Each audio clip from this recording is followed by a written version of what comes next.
Good morning, Dennis Smith, and it's 2-minute drill time. This is my last drill of the year. I'm out of the office next week. I want to focus today on the hog market.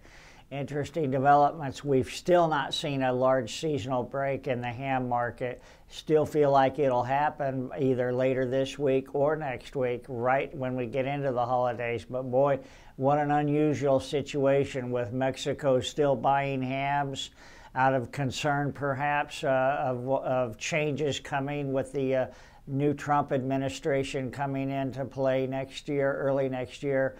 But the domestic ham market still not really weakening up. As we slow down the slaughter a little bit, packers are going to have more opportunity and labor to do the boning operations, and your supply of boneless hams will actually increase as supply decreases, that is, as slaughter decreases. So a very strange situation.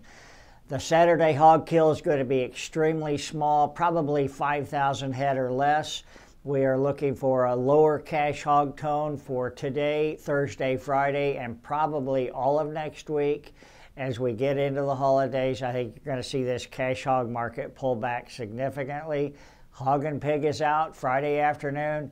It's out during trading hours. Make sure you're aware of that. It comes out at 11 o'clock Central Time. These are my thoughts and not those of ADM Investor Services, nor are they the thoughts of Archer Financial Services. Thank you.